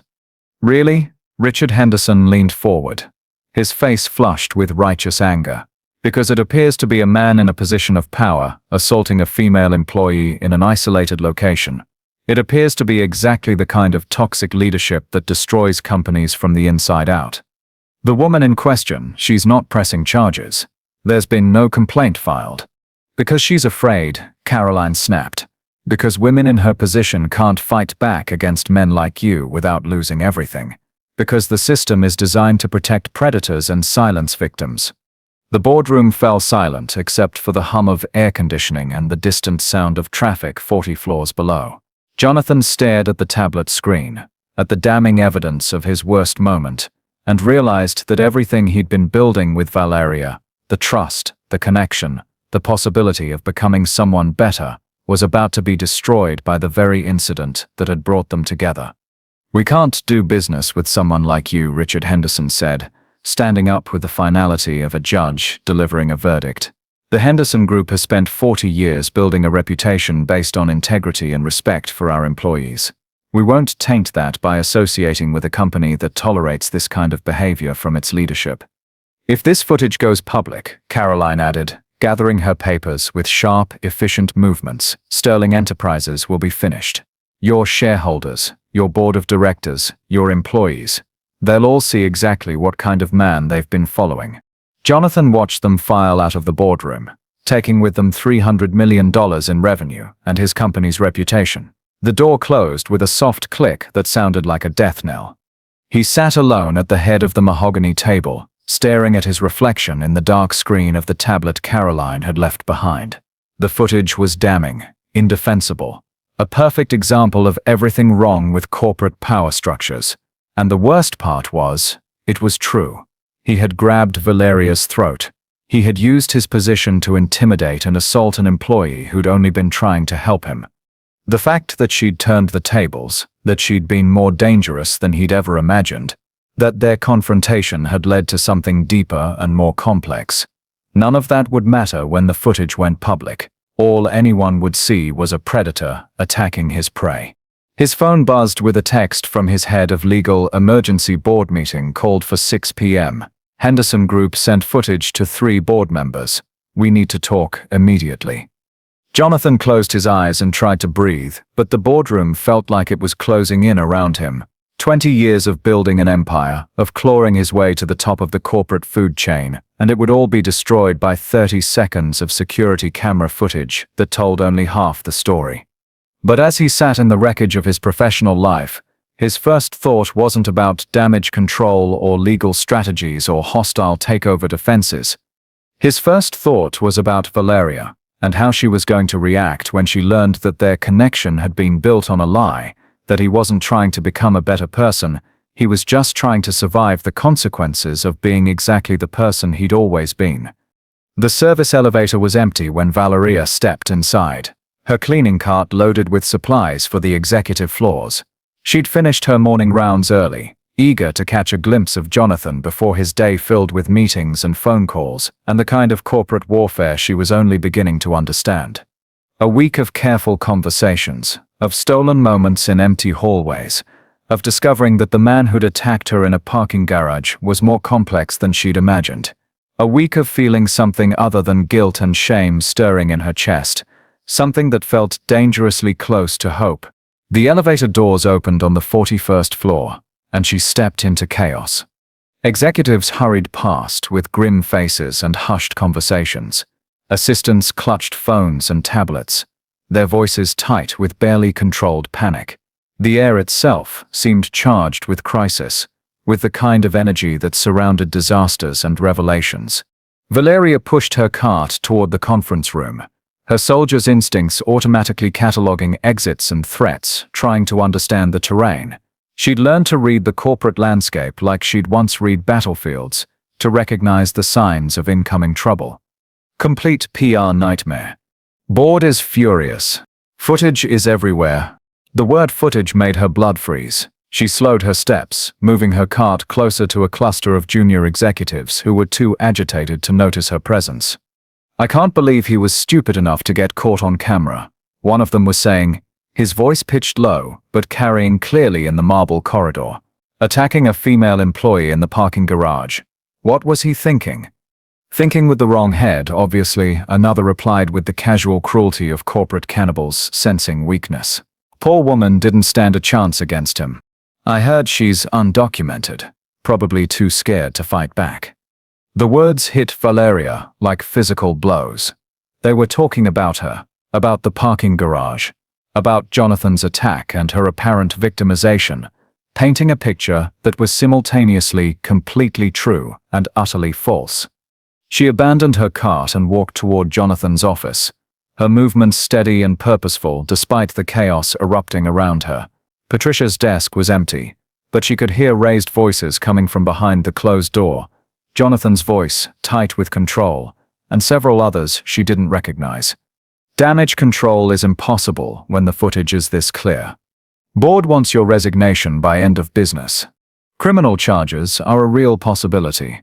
Valeria stood outside the door for a long moment, listening to the destruction of Jonathan Sterling's life and career, and realized with startling clarity that she was the weapon being used against him. She was the victim in a narrative she'd never agreed to participate in, the symbol of corporate abuse by a man who'd been trying, however clumsily, to become something better. She knocked on the door, two sharp raps that cut through the heated discussion inside. "Not now, Patricia," Jonathan's voice called out, strained almost to breaking. Valeria opened the door anyway. The scene inside was exactly what she'd expected. Jonathan sitting behind his desk like a general whose army had just mutinied, surrounded by lawyers and PR specialists and board members who looked like they were attending a funeral. Every face turned toward her with expressions ranging from surprise to pity to barely concealed disgust. "Ma'am, this is a private meeting," one of the lawyers said, rising from his chair with the kind of dismissive authority that assumed she didn't belong in executive spaces. "You'll need to come back later to clean." "I'm not here to clean," Valeria said quietly. Her eyes locked on Jonathan's face. "I'm here about the footage." The silence that followed was deafening. Jonathan looked like he'd seen a ghost, which, in a way, he had. The woman he'd been building something fragile and precious with, standing in his office while his world collapsed around a narrative that cast her as victim and him as predator. "Miss," one of the board members, an elderly woman with steel-gray hair, looked at her with the kind of carefully neutral expression that powerful people used when they weren't sure how much sympathy was appropriate. "Reyes, Valeria Reyes." She stepped further into the office, ignoring the way the lawyers shifted uncomfortably, as if her presence contaminated their crisis management strategy. "And I need to tell you something about that security footage." Jonathan started to speak, but she cut him off with a look that carried all the authority she'd once wielded over soldiers in combat zones. "The footage shows Mr. Sterling grabbing my throat in the parking garage," she continued. her voice steady and clear. What it doesn't show is what happened next. What it doesn't show is why I'm not pressing charges, why there's been no police report, why I continued working here.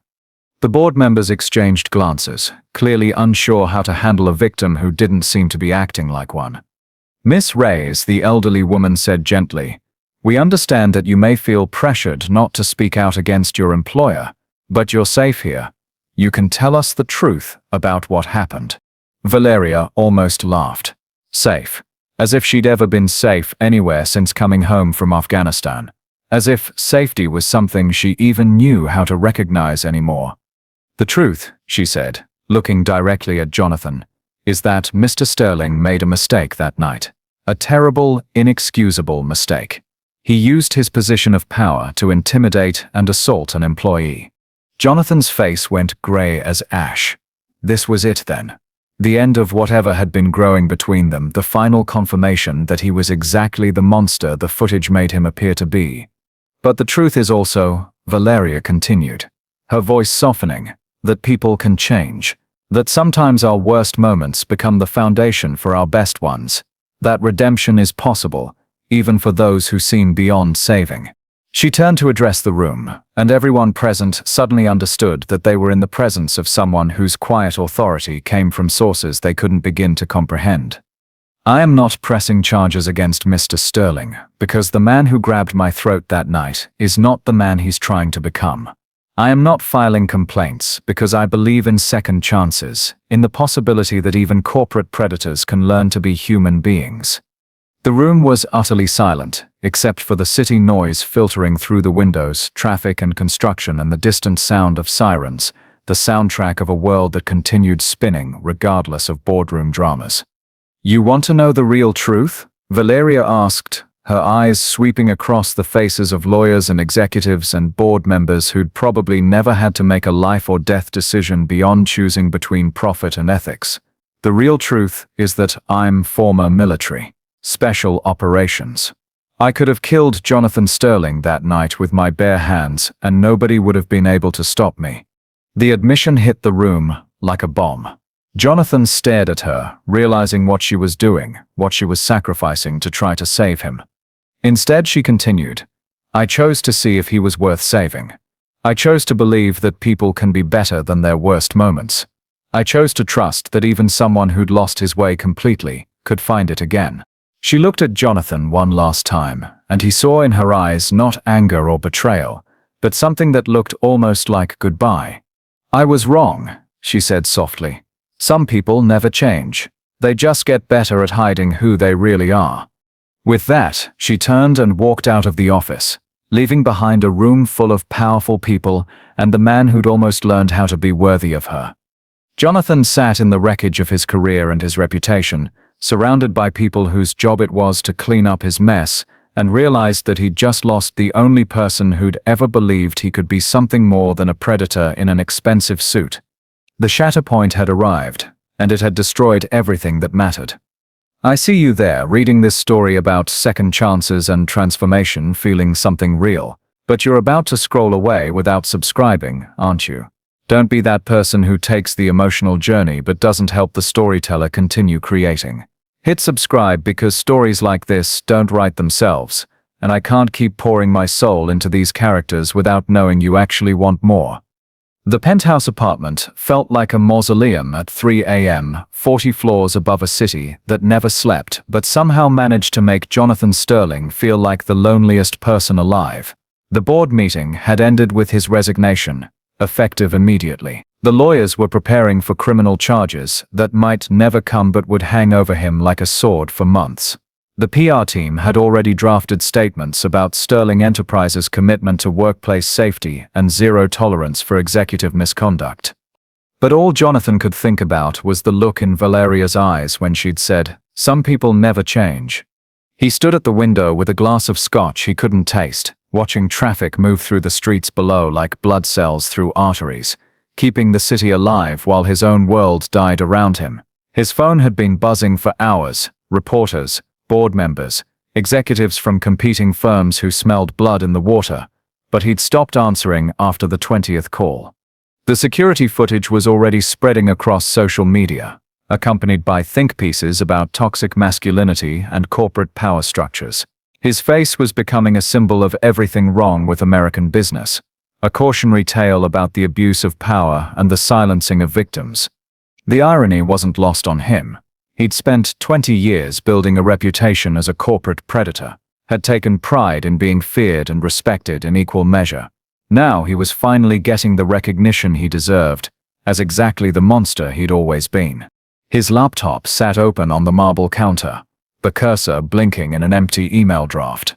He'd started a dozen messages to Valeria over the past 6 hours, trying to find words that could explain what she meant to him, how she'd changed him, why her faith in his potential for redemption had become the most important thing in his life. But every attempt felt inadequate, selfish, just another way of making her pain about his need for forgiveness. I was wrong. Some people never change. The words echoed in his mind like an indictment.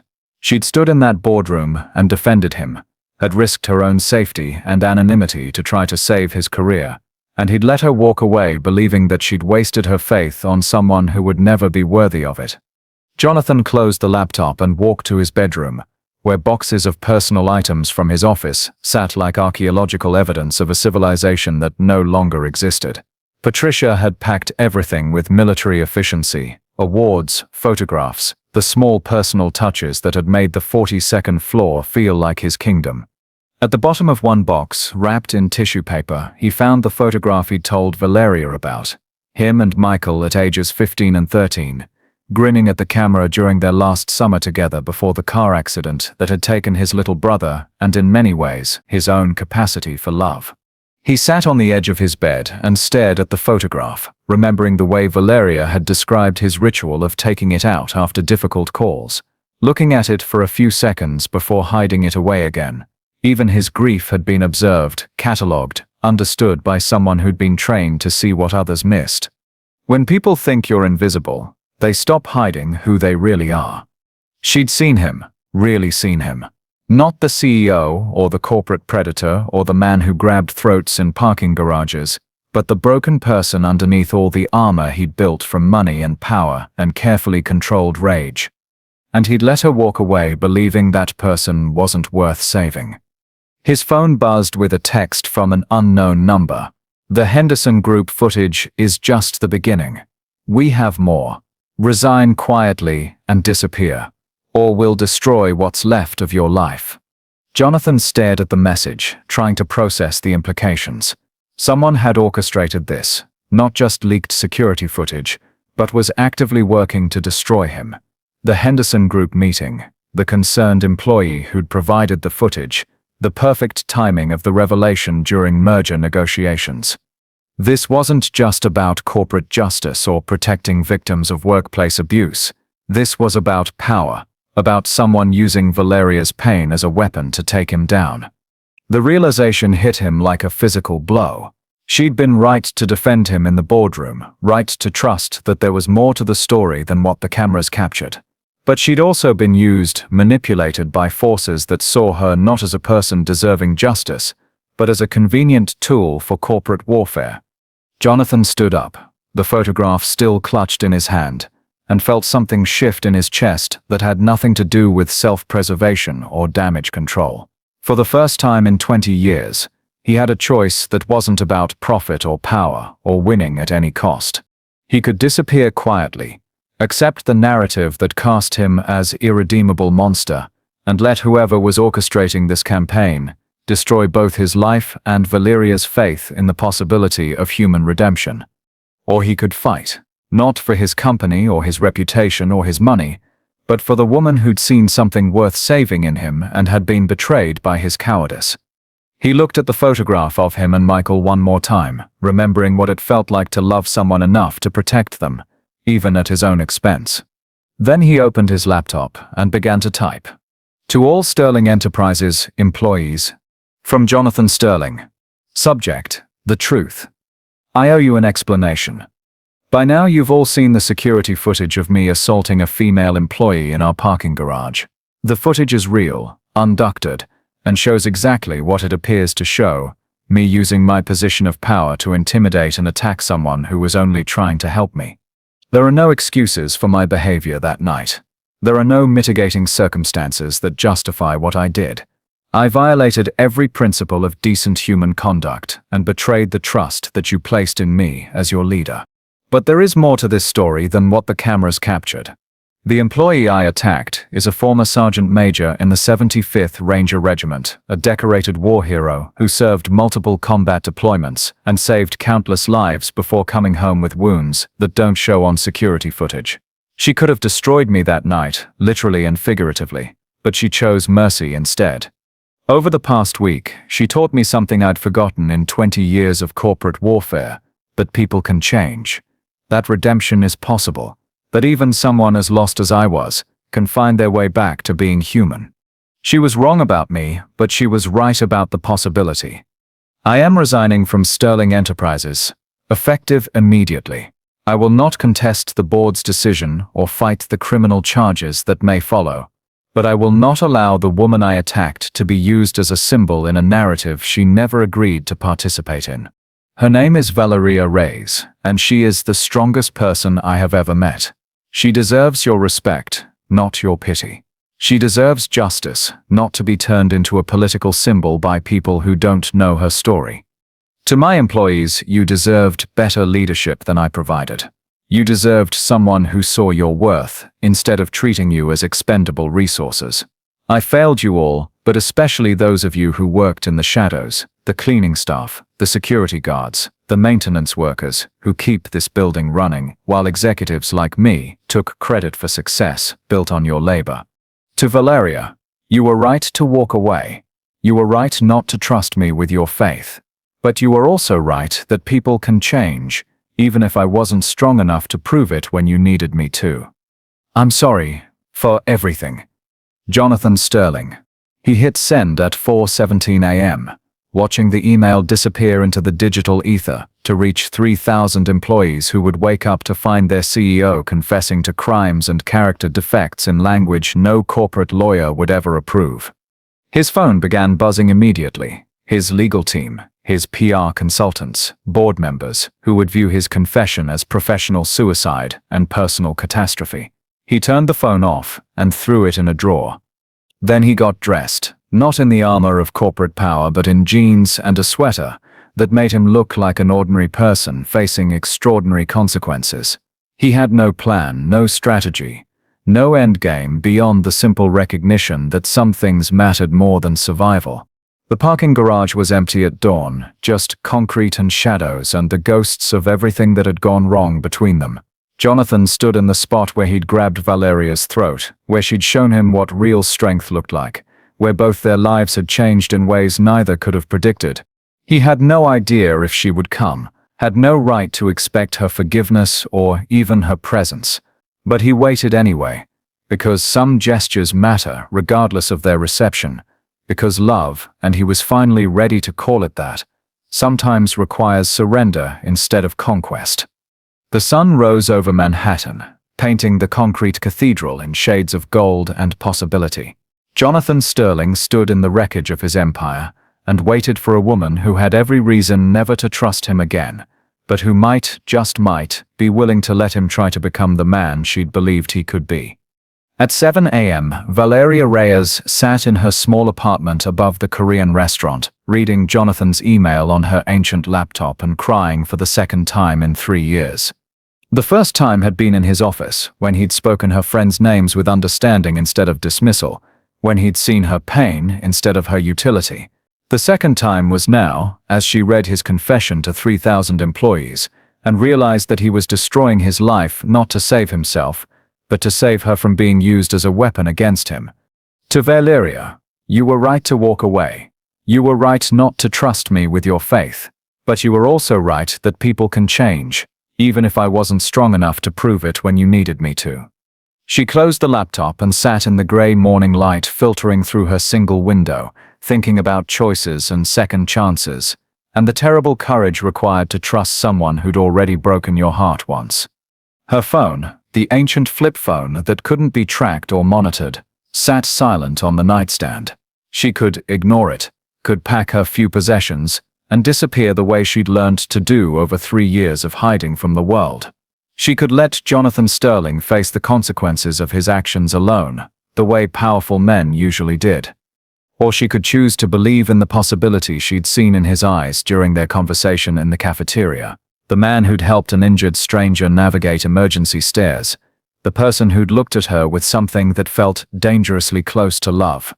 Valeria dressed in civilian clothes, not the janitor's uniform that had defined her for 3 years, but jeans and a simple blouse that made her look like who she'd been before the war broke her into pieces. She looked at herself in the cracked mirror above her dresser and tried to recognize the woman staring back, no longer invisible, no longer hiding, no longer afraid of being seen. Then she walked out into the morning light, toward a parking garage where a man was waiting for absolution he didn't deserve but might have finally earned.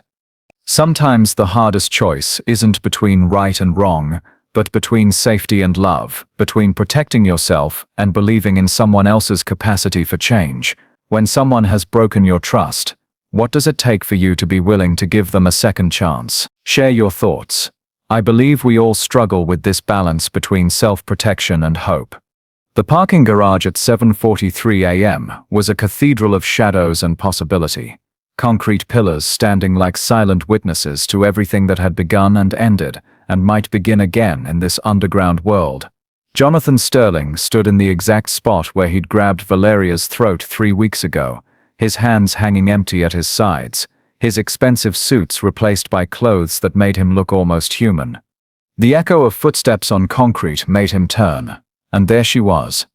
Valeria Reyes walked toward him through the fluorescent twilight, no longer invisible, no longer hiding behind the uniform that had kept her safe for 3 years. She moved with the same controlled grace he remembered from their first confrontation, but something had changed in her posture, her presence. She looked like a soldier again, not the broken veteran who'd cleaned his floors, but the leader who'd once carried wounded friends through smoke and fire. They stopped 3 feet apart, the same distance that had separated them in the emergency stairwell, close enough to see every detail of each other's faces, but far enough to retreat if necessary. The morning light filtering through the garage entrance painted everything in shades of gray and gold, making the moment feel suspended between past and future. "I got your email," Valeria said quietly, her voice carrying clearly in the concrete silence. "I know I had no right to ask you to come here," Jonathan replied, his hands clenched into fists at his sides. "No right to expect anything from you after what I put you through yesterday. You didn't ask me to come, you just waited." The distinction mattered more than he could have imagined. Not demanding, not manipulating, not using his power to force her presence, just hoping that she might choose to see him one more time. "I read what you wrote about me," she continued, taking a small step closer, "about Sarah and Marcus. About what really happened in Afghanistan." Jonathan's throat tightened. "I shouldn't have shared that without your permission. I shouldn't have made your private pain public." "No," Valeria agreed. "You shouldn't have. But I understand why you did it." She paused, studying his face with those dark eyes that missed nothing. "You were trying to protect me from being used as a symbol. Trying to give people the whole truth instead of just the convenient parts. I was trying to save you from my mess. And destroy yourself in the process." There was no judgment in her voice, just observation. "The board will never take you back. Criminal charges are still possible. Your reputation is finished." Jonathan nodded. "I know. So why did you do it?" The question hung in the air between them, like a bridge waiting to be crossed. Jonathan looked at this woman who'd taught him the difference between power and strength, between control and leadership, between taking what you wanted and earning what you needed. "Because you were right," he said simply. "People can change.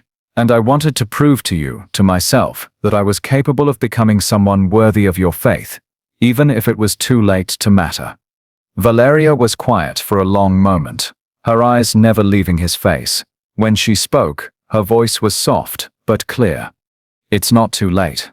The words hit him like absolution he'd never dared hope for.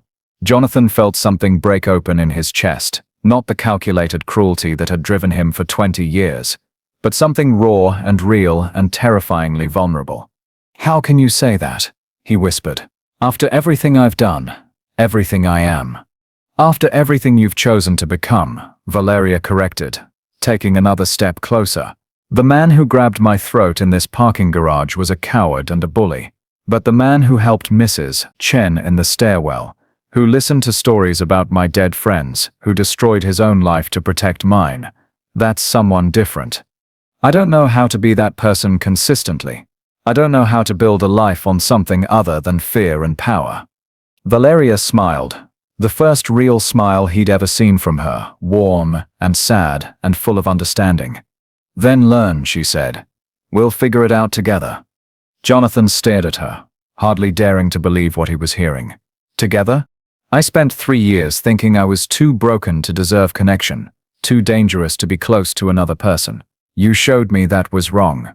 She reached out slowly, giving him time to pull away, and touched his face the way he'd touched hers in his office. Maybe we're both broken. Maybe we both carry scars that will never fully heal. But maybe that's exactly why we understand each other. Valeria, he leaned into her touch, starved for the kind of contact that came without conditions or calculations. The parking garage footage is everywhere, she said, her thumb tracing the line of his jaw. My face is probably going to be on the news. The invisible janitor who got attacked by the corporate predator. I'm sorry. God, I'm so sorry. Don't be sorry. Be better. Her voice carried the authority he remembered from their first confrontation, but gentler now, tempered with something that might have been love. Help me figure out how to be visible again. Help me remember what it feels like to matter. Jonathan covered her hand with both of his, holding it against his face like an anchor in a storm he'd created himself. I don't have a company anymore, he said. No empire, no penthouse, no Bentley. I'm probably going to be unemployable in corporate America. Good, Valeria replied without hesitation. Maybe you can find work that actually matters. Maybe we both can. The morning sun had climbed higher, filling the parking garage with light that made everything look new and possible. Around them, the city was waking up, people heading to jobs and schools and lives that would be touched by the ripple effects of what had happened here, what was still happening here. I love you, Jonathan said. The words coming out rough and unpracticed but absolutely true. I don't know when it happened or how, but I love you. And I know I don't deserve. Valeria silenced him with a kiss that tasted like morning coffee and second chances, like forgiveness earned through honesty instead of manipulation. When she pulled back, her eyes were bright with tears and something that looked like joy. Love isn't about deserving, she said softly. It's about choosing every day, over and over, choosing to see the best in someone even when they can't see it in themselves. Jonathan felt tears on his own cheeks, the first time he'd cried since Michael's funeral 20 years ago. I want to be worthy of that choice. Then be worthy, Valeria replied, her voice carrying the same command authority that had once led soldiers into impossible battles. Not perfect, not without mistakes, but worthy. Someone who builds instead of destroys. Someone who lifts people up instead of tearing them down. I don't know how. Yes, you do. You helped Mrs. Chen. You listened to my stories. You destroyed your own life to protect mine. She smiled that warm, sad smile that made his heart race. You already know how to be decent. You just have to choose it over being powerful. The distant sound of sirens filtered through the garage, not coming for them. Just the soundtrack of a city that never stopped needing help, needing heroes, needing people willing to choose service over self-interest.